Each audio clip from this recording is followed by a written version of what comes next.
Guys, we are back and we are live with not only my brother G Funky Boxing, but the incomparable, real Rick Glaser. And we're going to find out what he thinks about Ryan Garcia at this time. Isn't that nice? Stay tuned, children.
Rod Vashon Holden presents the living embodiment of the American spirit, my brother, Rick Glaser. Guys, welcome. Happy Monday to all of you guys. And I tell you what, it almost feels like a time warp 2 years ago, because not only do we have G Funky Boxing here in the studio, but we are featuring, well, a gentleman who has been a boxing lifer for, what is it, Rick, 33 years? 35 years, just coming January 1st will be 35 years. Yep. Oh, guys, the incomparable real Rick Glaser. Rick, how are you, sir? How are you doing? And did you go to see this one live in Chi-Town? No, I didn't go. No, but I'll tell you, the two main events were just sensational. The co-feature, the main event, they were just great. It was a funny thing because the co-feature was so great that it overshadowed the main event. Like, the main event was really good, but if you wouldn't have saw this co-feature, you would have thought the main event was incredible. The main event was great in itself, but because it came after what was so unbelievable in the co-feature, that it was just looking really, really good. You know what I'm saying? It was, I mean, it was two great fights. I'm going to be honest with you. Prograis will probably get a bigger fight out of it because of his reputation, his record, but they really should do a rematch. I'm sorry. Honestly, I would love to see that turned into Gaddy Ward 1, 2, and 3. Well, yeah, that's what I said. I mean, they should be fighting each other. They're going to put him in with somebody that's just going to take Prograis' head off. And not because it's Golden Boy. That's just how the business works. In truth, they should just fight again and be happy to fight again. Both of them live to fight another day. It was such a great fight. Going to the main event, it spoke for itself. But it's a funny thing about Kenneth Sims Jr. was that even though he didn't win the fight, he lost a majority decision. He had never beaten a fighter of that repute. So it was one of those things that made him a TV fighter, even in defeat, where before he was never in a fight of that magnitude, a main event against a fighter that good, and was never in an action fight like that. So all those things that's now made him a main event fighter, even though he lost. So you actually manufactured two fighters out of the same fight, and that's really what happened. Yeah, honestly, Rick. Saying? I'm sorry. Go ahead, sir. My apologies. No, I didn't say anything. I was waiting for you. Oh, well, look, I honestly, this is a clear situation in which we see, I know someone has to win, someone has to lose, but both fighters' stock just soaring right now. Like, I can't wait to see both fighters in that Like honestly, this was a win-win all the way around in both the main and the co-main event. G Funky, Right. wasn't this the most thrilling co-main event and main event that you've seen all year? Oh, definitely. It was a fantastic fight, and well, I tell you what, I was a little shocked to see Regis get hurt from a shot from Jojo Diaz, who was never known for his power, even in his best weight, which was super featherweight. So yeah, that was a little shocking to see, and he was a little unsteady, in other rounds as well. But yeah, man, it was a fantastic fight. The fans loved it, and I would agree with Rick. Do a rematch. I'm completely fine with that. Or if they want to move on and try to land a bigger fight with a bigger name or something, then they can do that too. But I think a rematch would be nice. It was a good fight. I enjoyed it. It were too fun. I'll tell you guys a little story, a little sidebar to the whole thing. When I started, when Oscar and I first talked about working together and doing business together, and still maintaining my, my entrepreneurship part of my, that I still work for myself, but I do a lot of business with them. Is Oscar told me, he says, Rick, the fans put up their hard-earned dollars to watch our fights, whether it's on TV or on the app or and buying a ticket. I want great fights. I want the best fights we can possibly put on. And then during the speech the other night, when he was talking about Ryan Garcia in the interview, he said, I don't want him to fight Rolly again. It's about the fans, and the fans don't want to see it. That was a boring fight. Nobody wants to see that shit again. I want to put him in with somebody more exciting. And Oscar basically said the same thing. And Oscar is very sincere. He wants to put on great fights for the fans. And his president of this company, of Golden Boy, Eric Gomez, he's got the same motto, and they do put on great fights. There's no question about it. I mean, going back to last August the 10th, a year ago, remember Virgil Ortiz and Bochuk? That was another fight of the year candidate, guys. Yeah. I mean, Virgil Ortiz picked himself up off the canvas twice. So when as Oscar, as Eric and I talked about not too long ago, everybody talks about A sides and B sides. When you talk about star TV bouts at Golden Boy, that the 10 and 12 round fights, they don't have A's and B's. They just make the best fights that they can put on. So there's your answer. Well, I tell you what, fantastic fight card, guys. Fantastic. Yep. I absolutely loved. And look, I would be remiss if I didn't ask you about this. And I'm really high on this kid. He's from Houston. He works out with Ronnie Shields. Joshua Edwards. I know he faced a guy who 6-0. No, he's. Let me just say. He had fast hands. The guy was 4-1 or 5-1. Okay. In truth, Joshua Edwards is the real deal. There's no question about it. I'm going to tell you this, what separates him from Jared Anderson. The quote, the next great American heavyweight was supposed to be Jared Anderson. Jared Anderson doesn't have the mentality, the maturity, and he doesn't have the gut check part of boxing that it takes to become a great fighter. And I see Joshua Edwards as that next great American heavyweight.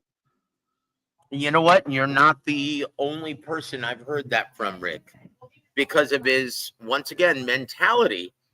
Now, G Funky, what do you think of Josh Edwards? Do you think, under the tutelage of Ronnie Shields, who's very good with heavyweights, do you think he's got a chance to be the next great American heavyweight?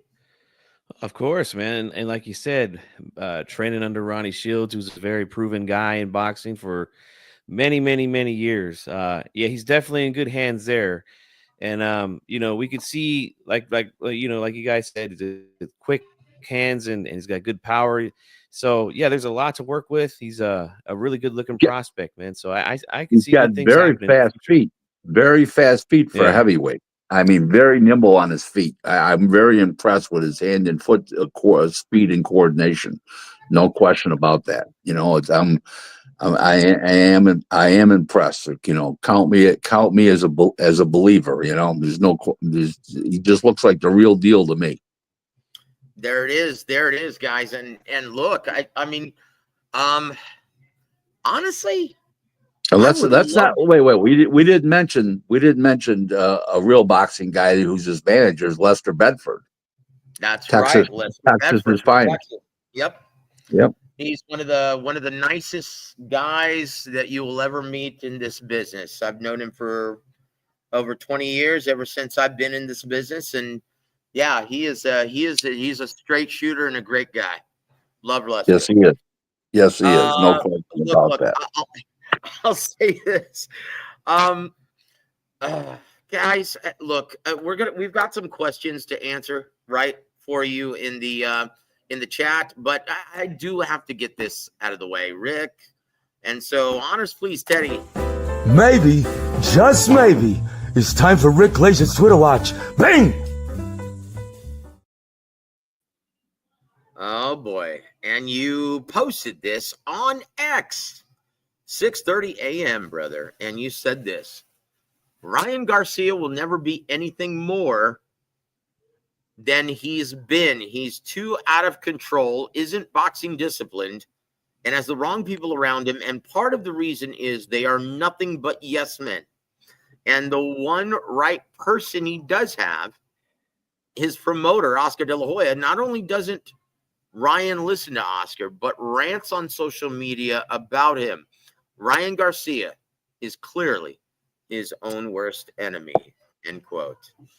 What spurred all of this on? Now everyone's been talking about Ryan Garcia and Oscar he put out several rants about Oscar over the weekend, including Oscar calling him and say, "Don't call me unless you have a $20 million fight offer for me. Yeah. Don't waste your phone," and all this bullshit. Oh that was God. That was the latest one. And then the other one was, "I'm leaving Golden Boy. I got one fight left." He doesn't have one fight left. Okay, he had a year that he was suspended, so you have to add that year in to the end of his contract. So he's full of shit. He doesn't know. Well, he doesn't know, or he's getting bad advice, or he's just talking. I don't know what the hell, but I believe the guy is bipolar, or something ain't right with the guy. I don't know what it is, but he's definitely got serious issues. Yeah, got serious issues. Hey, G Funky, didn't you miss this? You know what bothers me? Oscar had such great intent has had such great intent. Ryan's the one that wanted to fight Tank. He didn't want that fight. He goes out and fails the drug test. Him and his manager agreed to that stupid that weight rehydration. Oh, yeah. All this craziness, and it's just that everything they do is a fucking mess, and it's just what reality is. And Oscar is an iconic figure as a person because of his fighting ability. He was a legendary fighter, a Hall of Famer, and sitting on millions and millions of dollars. I mean, hundreds of millions. And in the meantime, is this motherfucker's telling him what to do, and he's a piece of shit and everything else. You can't make this shit up. Oh, man. 99% of fighters will look at Oscar and say, "Oh my God, I love to fight for this guy. He's a legend. He's this, he's that." This motherfucker's bad. This dumb motherfucker's bad mouthing him. You can't make this shit up. Seriously. Yeah, it's shocking. It's shocking, brother. And you know what? If like this would be the perfect time. You remember 3-4 years ago they were thinking about making Ryan Garcia versus Manny Pacquiao? Yep. This would be the perfect time to pull the trigger on that, and Al Heyman would allow it. He would love that. Al Heyman's got nothing to do with Pacquiao. They used him on the show. That's it. He's got no contract. So that's not the case, but that's beside the Oh, point. very, very good then. That's even better.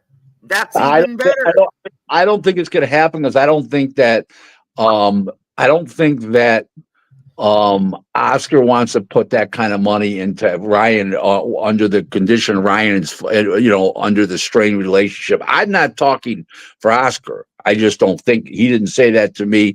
Eric's never said that to me. Let me make that perfectly clear. I just don't see it as a good business move for Oscar. Oscar, I just don't see it as a good business move. If he agrees to stay on for several years, and that's something different. But it's just, you know what? He's just so discombobulated as a human being. He is. I mean, that motherfucker is fucked up. If that was my kid, I'd be rushing him over for help for 90 days. One of those 90-day joints. No, I think it's going to require a little more than 90 days. In fact, G Funky, you're a man of God. You're a brother in Christ. I think deliverance would be in order here, man. Indeed. And he talks a lot about that, but he doesn't reflect his actions. And yeah, Rick is right. He's totally out of line here, man. Working with someone like Oscar, who's been in some of the biggest promotions in the sports history. Yeah, I mean, I really don't get it, man. He definitely's got the wrong people around him, giving him the wrong advice, consistently the wrong advice too. And then the other thing is, I'm not quite sure. Go ahead, Rick. I'm sorry, G-Funk. The other thing is that I'm so pissed off this. I'm just interrupting people. Bernard Hopkins is a partner too, and he's a legend and a Hall of Famer and everything else too. I mean, you just can't make this shit up. It's just unbelievably ugly. I mean, Oscar, everything's going along, and all of a sudden he comes up with all these rants. And it's funny thing, it always happens on. I noticed this. It always happens on leading up to a Golden Boy fight weekend or over a Golden Boy fight weekend when everybody else is in action but him. So I don't know if it's done intentionally that way. It's just coming up accidentally that way. I don't know, but he really does need some real good professional help. I mean, he really does. Because in the words of Tyson Fury, he's a shit house. He's a sausage. Yeah. Well, I'll tell you what, I'm going to play this one more time because I do have to address this tweet, guys. Maybe, just maybe, it's time for Rick Glaser's Twitter watch. Bang! Oh, thank you, Teddy. This segment is sponsored by Grace Papaya in the tri-state area. Yeah, so, this tweet was on August 4th, right after the fight at 1:14 a.m. And, oh boy, and it's showing the doctor, the ringside physician, holding up one finger, and poor JoJo says two, and then he holds up two fingers, and JoJo says one, and he looks at the ref and says, okay, he can continue. I honestly think. And this is what Rick says. I actually think the Illinois Boxing Commission doctor was enjoying the fight like a fan, as great of an action fight as it was, and that's why he didn't stop the Regis McGrice versus Jojo Diaz fight, despite the bad cut Jojo had. To me, that makes the most sense. And honestly, Rick, I think that's the only thing that makes sense here. It was so good he didn't want to stop it. I mean, it was one of those things. It was like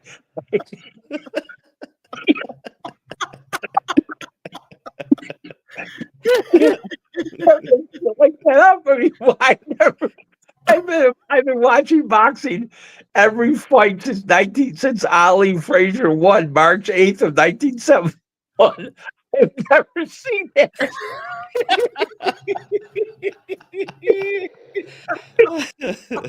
Oh my God! Oh man! You talking about funny stuff that's happened in boxing recently? That's probably the funniest. But it went unnoticed by most people. You know what I'm saying? And Hey, man. those, Hey, those dude, it's in Chi-Town, baby. Woo! oh, oh my, there's a great line about Chicago. It's in Cook County. Chicago's in Cook County, and Yep, then the saying is, if it can happen, it'll happen in Cook County. that's So it. in the meantime, is yeah, it is. I will tell you, if I could put my arm around that doctor and take him, say, come on, let's have dinner. I think I could get 2 cocktails later. I could get it out of that doctor that yes, he loved the fight. You didn't want to have to stop it. And I also think subconsciously he knew if he stopped the fight, the crowd was going fucking berserk on him. I think that was an underlying factor too. But you could see he was getting into the fight. He loved it. And Oh, yeah. Oh, but listen, can we blame him? I No. mean, no. I mean, honestly, that's my leading candidate right now for fight of the year. Clearly, yeah, not at all. yeah. And both guys were flawed enough that they were just laying into each other. Both guys were landing hard leather, and yeah, what's not to love? But and Rick, I'm with you. I've Let's never talk seen about that before. let's talk about the upset of the year. Ricardo Sandoval going over to Japan Oh, and beating a pound for pound, yep. top 10 pound for pound fighter, and taking the WBC and WBA titles back to LA with him. A huge underdog, and he came through like a champ. Golden Boys fighter. The fight. It's their fighter. And you're going to see him going back to Japan. Maybe not for a rematch, but other fights over there because he made a smash hit over there. One thing about the Japanese is that the fans is that if you beat one of their fighters, they are impressed with you. You make a name for yourself over there, and then you become the home fighter over there when you come back the next time. So they treat you with the utmost respect, and it's fantastic. It's fantastic. Fighters love fighting over in Japan, by the way. Yeah, they get treated like gold compared to the fans over here. And once again, no offense to anybody, but yeah, it's so much respect. Right. Yes. No question about it. I tell you what, though, for a second, I thought they were going to job him. Did you think it was a split decision, brother? Yeah, I thought it could have won. I thought he won, but I could definitely see a split decision happening. I could definitely see a split decision happening. You know what I'm saying? So, I didn't have a problem with the split decision. I thought it was a very close fight. I thought I scored the fight 115-13 for Ricardo. I scored the Jojo Diaz fight a draw, a 95-95, and I scored the other fight 115-113 for Duarte, but I didn't have a problem if it would have been declared a draw. I didn't have a problem with that at all.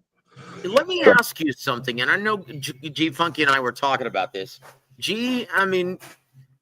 Rick, why were there so many people disputing the scorecards, and why did they have such a problem with Duarte winning? I don't understand that. Because the fight was in Chicago, Kenneth Sims' home.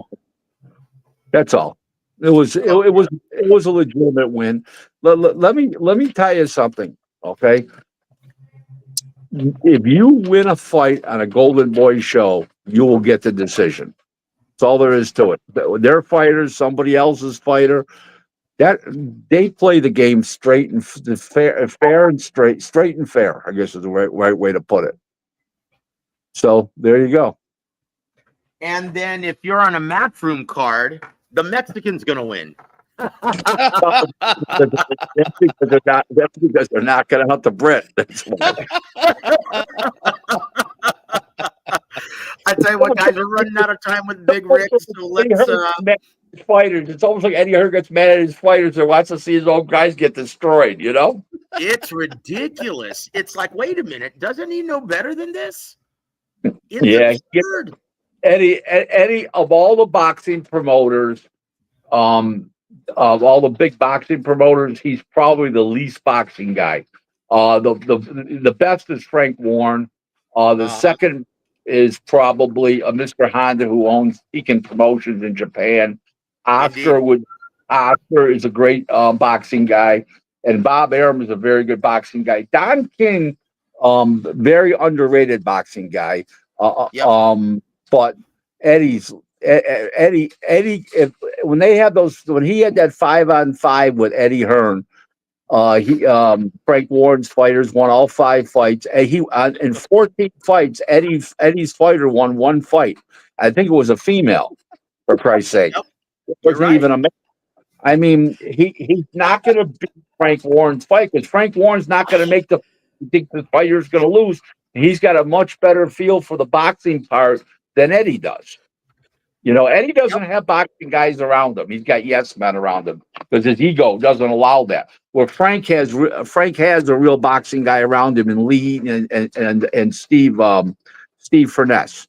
Lee is his director of boxing operations, and the other guy is his matchmaker, Steve Furness. And they're real good. Frank's the best boxing promoter, boxing guy that there is. There's no question about it. Indeed. Very well said, Rick. I tell you what, before we let you go, we've got some questions, and I don't understand. Well, look, it's probably because I'm not really on social media very much. Rick, what's the meaning of this? And Jesus M, thank you for joining us, my friend. He says, Rick, has Veda or WA.W ever tested Crawford? Yes, they test him all the time. Why is this an issue right now? Why is everyone talking about this? The people are not understanding what Victor Conte does. As soon as you're in snack, you're a cheat. It's not the case. What this guy does is he uses supplements. He uses everything, and he brings it up to the maximum you're allowed to have in your system. Okay, you can have certain things in your system as long as it's not post a certain point, a measuring point, and he brings it right up to that point. It's legal, and they're not understanding what's going on. I mean, they're acting like Canelo's. I mean, that Crawford's a cheat when he's never got caught in his life because he's never cheated when the other motherfucker got caught twice. Yeah. And if you know, the fighters got caught 7 times total. All his fighters got caught 7 times. You know, is that lovely, Miss Sonia?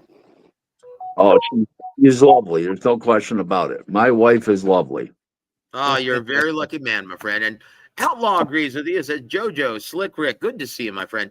He also has another question. We only have time for one more, Jesus. So it says, Rick, when is Canelo versus Crawford undercard going to be announced? I don't know. And I know what some of the fights are, but I can't say. But it's going to be, you're going to see something a little surprising, not because of what's on the undercard, but they're going to have a fight week out there. Literally a fight week where there'll be 2 other shows too on Wednesday and Thursday nights. Then Friday will be the big weigh-in and everything else, and then Saturday will be the big fight, the big show. I heard about that. My brother Thomas was telling me about that. Thomas Triber. He said he's gonna be filled with doing ring announcing duties all week long, and I'm like, just to let you know, he's to me, he's the best ring announcer right now of all the young guys and all the up and comers, and I think he's going to have a huge future as a ring announcer. I mean, Buffer's like 80 years old. That's right. Funk, can you Google Buffer? Look up and look at his Wikipedia, because I think he's like 80 or 81 years old.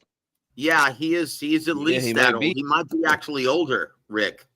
Take a look, G Funk, will you? Can you do that for me? I'm on it right now. He's 80 years exactly. You're right. Yeah, okay, there you go. He's 80 years Wow. old. And yeah, he's 80 years old.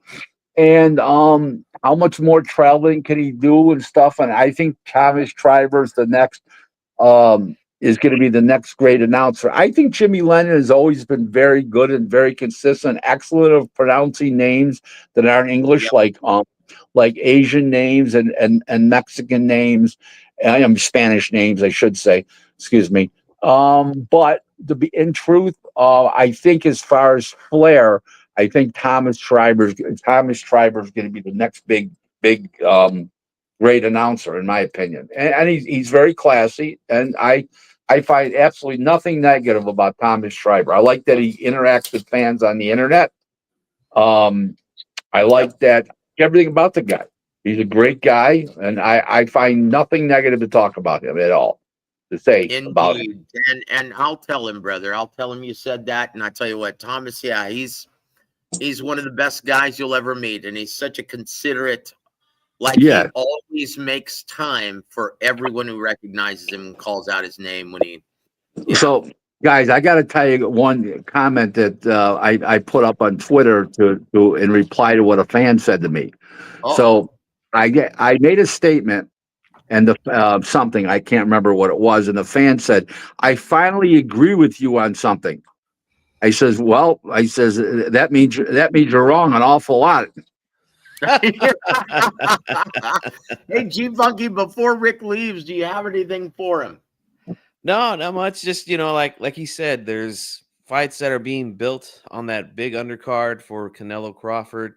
I've heard about one myself, and I'm just, waiting to hear the announcement to see when it comes out, My wife said to me one day, she said to me, "Rick, if you ever got mad at me, what's the worst thing you do to me?" I said, "I'd send you to Fresno for a day."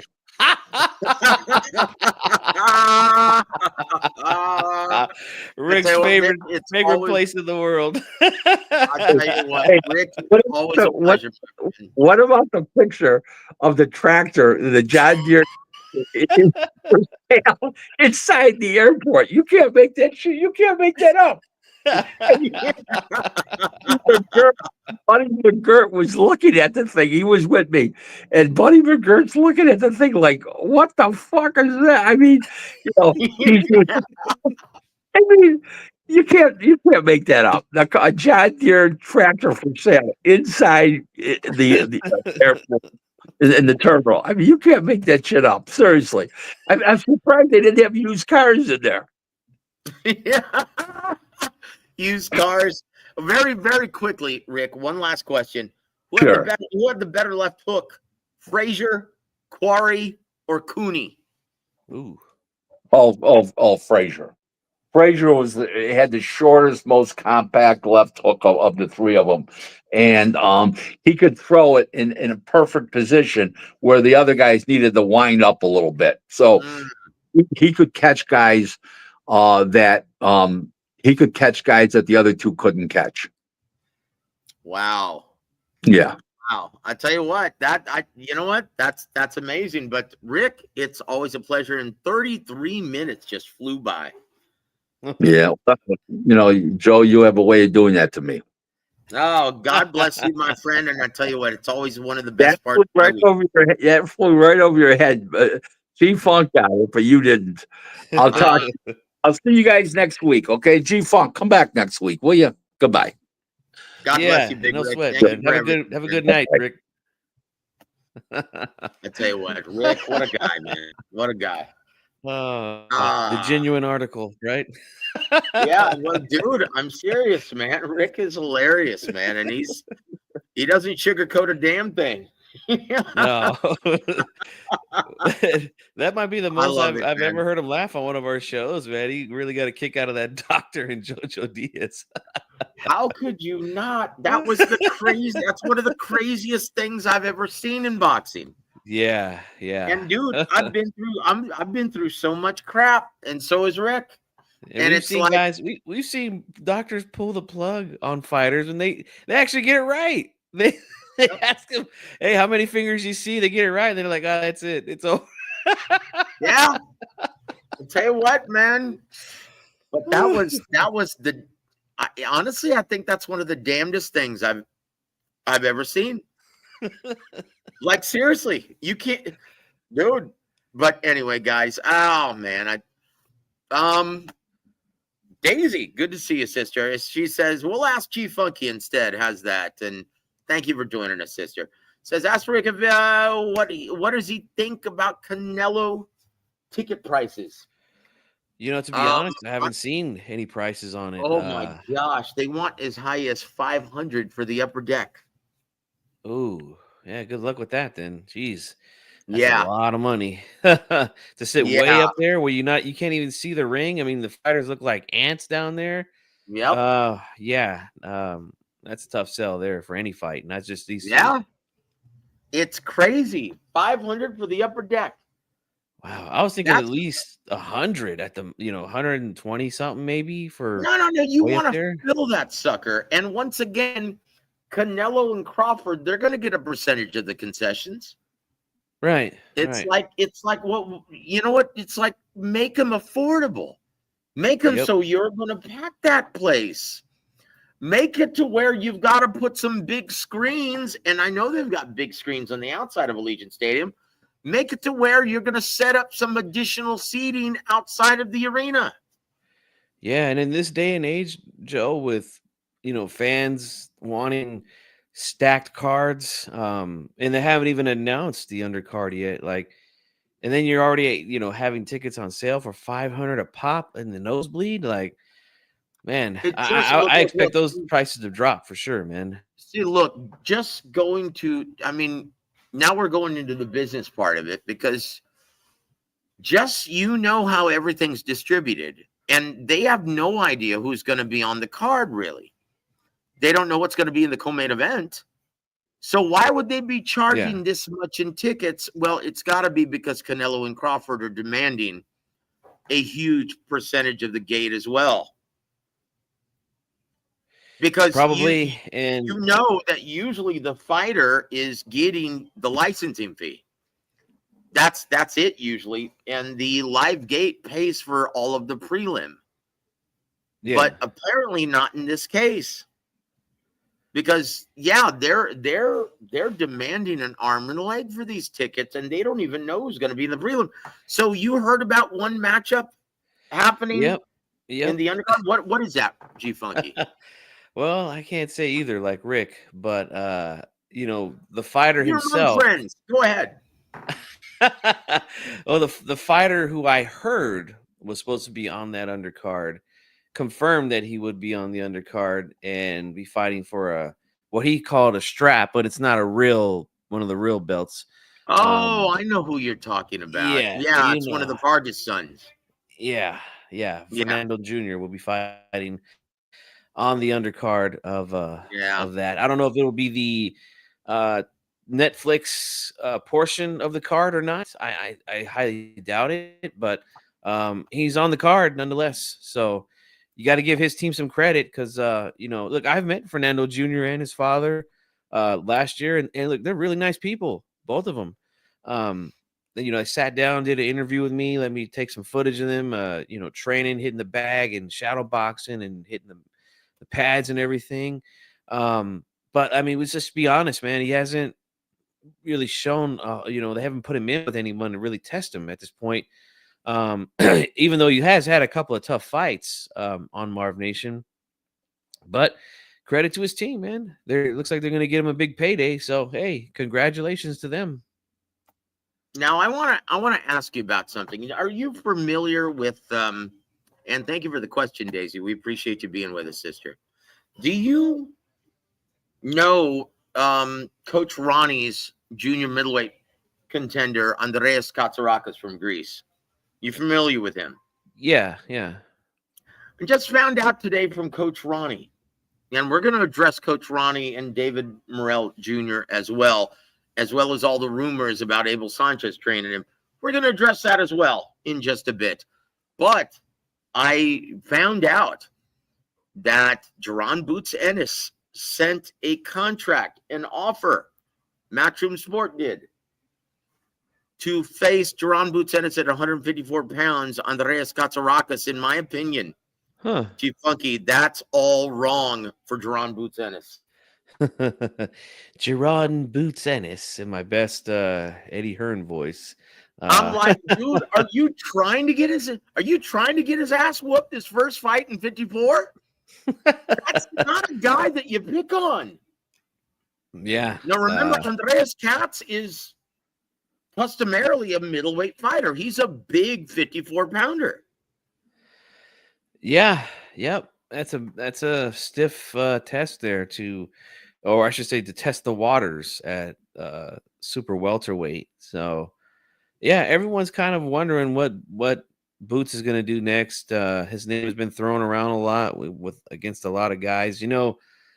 Back in 2021, I was kind of banging the drum on my YouTube channel about a showdown between him and Virgil Ortiz around 2023 or so. But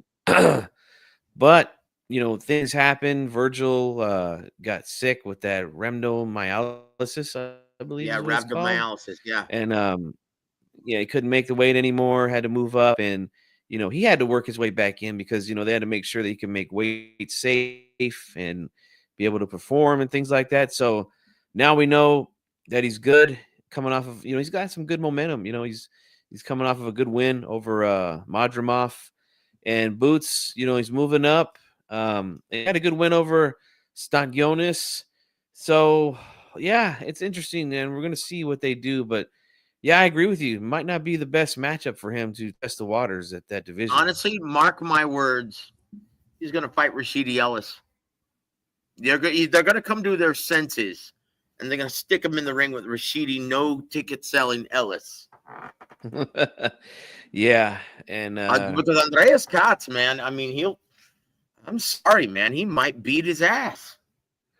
That guy's relentless. I mean, he puts his head right in your chest, and he works his ass off, and he can punch. Mm-hmm. Like, honestly, I wouldn't like that guy's way too much risk for the reward. In my opinion, they come to their senses and they make Rashidi Ellis an offer. That's my opinion. Because I'm sorry, that's a really talent-rich division. Yeah, that's probably the best thing, man. But yeah, let's see if they could if we could work that magic again at super welterweight with Boots and Virgil Ortiz. I think that's a fantastic matchup.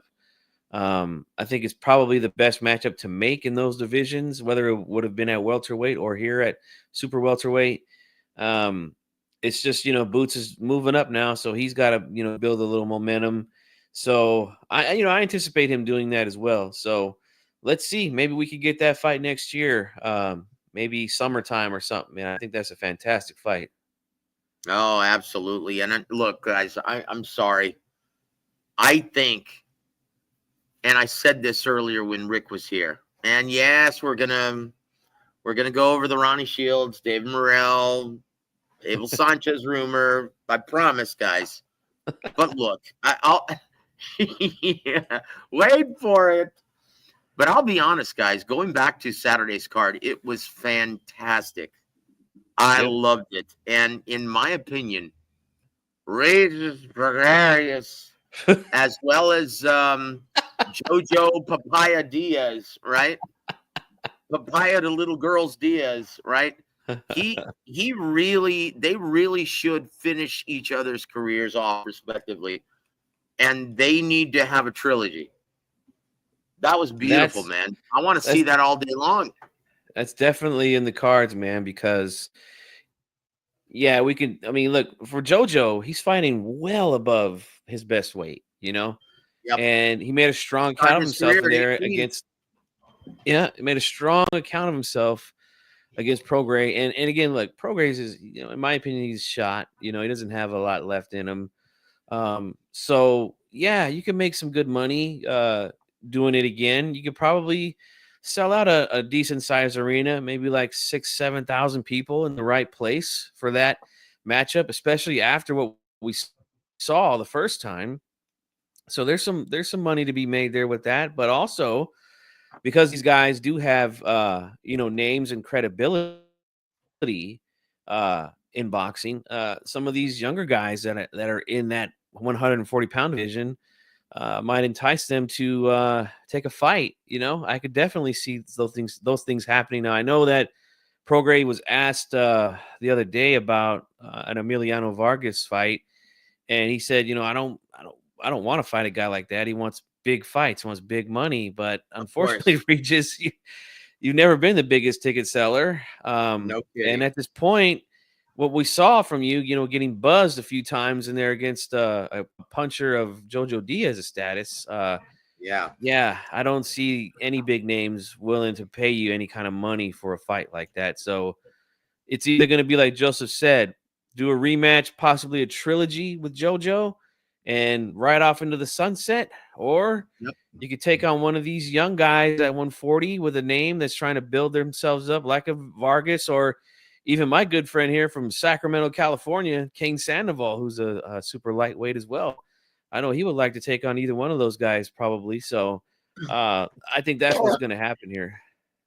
And there it is, brother. And look, now it's and look, I'll say this: Oscar Duarte, he wants to fight either Pitbull Cruz or Subriel Matias. Look, I'm sorry, Oscar Duarte is one of those guys. You put him in with anybody, and you're going to see a great fight. Yep. I don't care who he fights. In my opinion, I want to say Duarte. Hey, you see Richardson Hitchens? Get him. Yep, Hitchens. Honestly, I want to see him. I want to see how Richardson Hitchens reacts to Duarte on that ass. Yep. You know what else I was thinking while I was watching that fight, Joe? And I was thinking to myself, and it was a close fight. I was thinking, man, if Duarte wins this fight, I think one opponent that could fight him for some decent money. I don't want to say big money because I don't think this guy's a big star, but he's a hell of a fighter and he's the name. Teofimo Lopez, man.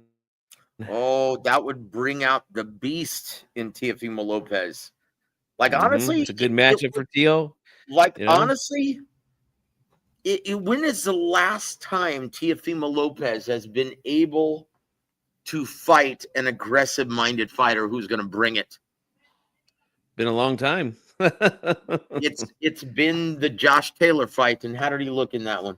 He looked fantastic, man, and best he's looked in years. Yep, and I can see that, man. And Oscar has, he went public with this when he said, "Look, I would love to sign Teofimo Lopez to Golden Boy. I think we could do fantastic things together." I would love to see that merger as well. Now that Ryan is, now that Ryan is one flew over the cuckoo's nest. Yeah, I agree. Yep, and they can make Ryan too. Let's say if he beats Duarte, Teofimo. You know what? Honestly, dude, I wouldn't put any stock in Ryan's future in boxing. I think he's a loose cannon, like Rick said, and honestly, dude, he's just so much of a pain in the ass. Hey, you know what, man? Go do your own thing then. Like, honestly, I don't know if I don't even know if he's gonna fight again. Really, guys? Like, if he does, he's probably gonna be fighting these YouTube guys or something like that. And you know what a pain in the dude, I can see him fighting Jake Paul. Really, I could. Right. And look, you know what a pain in the ass Teofimo Lopez is, right? I'm sorry, but Ryan makes Teofimo look like Mahatma Gandhi. Like, seriously. Like, dude, he makes him look like the most passive and nicest, most agreeable guy ever. Like, dude, that's what a pain in the ass he is, man. Ryan Garcia, he's gone. Daisy says, Teo won't fight unless he gets $11 million. Yeah, well, it's a lot better than Ryan. He won't fight unless he gets $20 million. And guys, this is the problem that not me, but Joseph has been telling you guys ever since he started this channel that when you pay these guys that kind of money and they don't have that kind of market value, look what happens. Yep. Look what happens. Guys, it makes and once again, Don Chargan, credit to Don. He taught me all of this. You know, Joseph, you don't pay out inflated purses because it makes it virtually impossible to put together then the best fights. Because they want you to break the bank every time. How much you think they're going to expect if you pay them millions for soft touches? How much you think they're going to expect for a real challenge? Yeah, and look what happened in Teal's last fight. They put him in there against Arnold Barbosa, who, look, no disrespect to Barbosa. I respect all fighters, but he's not a Bob big Horsfall. puncher, not a dangerous guy for Teal. If let's just say hypothetically he was to beat Teofimo, it wouldn't be by knockout. You know, it would be on points and it would be a very close fight. But yeah, you pay him $10 million to fight Arnold Barbosa. So, like Joseph just said, now we want to match him up with someone that's dangerous with some good knockout power, with good volume, like Oscar Duarte. Huh. Yeah, he's going to want some serious coin there. So we'll see what happens. But yeah, I think it's a good matchup on paper. We'll see. If you put it in the right place, could sell some tickets, you know? Absolutely, brother. And I tell you what, man. Look, guys, and now we're going to, because we're running out of time, now we're going. And guys, once again, Anthony, I love you, man. You're my nephew. It's good to see you. And it's, but I am going to cut it short because I have to run to the store real quick before they close. So we're going to shut things down in about 10 minutes. And we're going to reconvene here at 11 p.m. my time, midnight Eastern. Okay? Sounds good. Let's just cut it now so I can put the kids to sleep and I'll come back on with you. You want to do that? Yeah, let's do I that. need to address this real quick, brother. Sure. Now, once again, it's been a rumor that David Morrell Jr.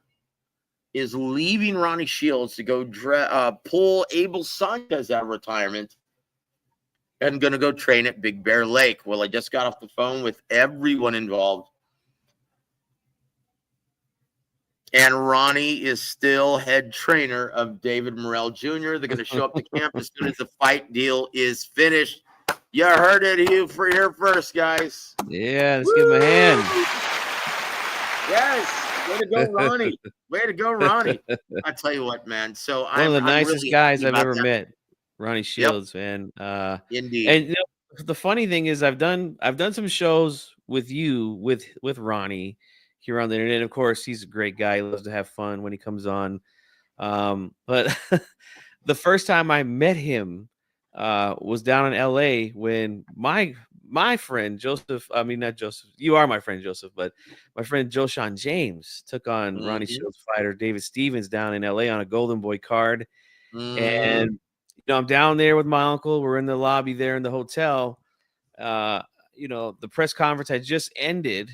And we're standing there and I'm talking with my uncle. And I'm like, oh man, there's Ronnie right there. I got to go talk to him. Even though my guy Joshawn is fighting his fighter, I can't pass this opportunity up, man. So went over, shook his hand, talked to him for a few minutes. Didn't know me from just from here, you know, and was a great guy, man. Shout out to Coach Ronnie. Coach Ronnie is one of the best guys you'll ever meet in this business. And once again, guys, we are banging the drum all year long. Coach Ronnie Shields for the International Boxing Hall of Fame in Canastota 2026. Yeah. Come on, guys. Start banging the drum for him, too. And there it is. And there it is. But, guys, we're going to shut it down. And, Anthony, I will drop the link so we can chop it up when I get back, and we'll reconvene. And when Chief Funky puts his little angels to sleep, and we'll be back in about an hour. How do you like that? We'll see you guys then, man. I can't wait. All right, I tell you what, we're going to end with Rick Glaser's theme music because it's my son's band, Roshi. We're going to be dropping his new video in about a week and a half. So look for that, guys. Love you. Love all of you guys. And Chief Funky, thank you, brother. It's good to spend time with you on the air, man. God bless you, brother. Thanks for inviting me, man. I wasn't doing nothing, so appreciate it, man. Hey, we'll come back in about an hour, guys. Love all of you.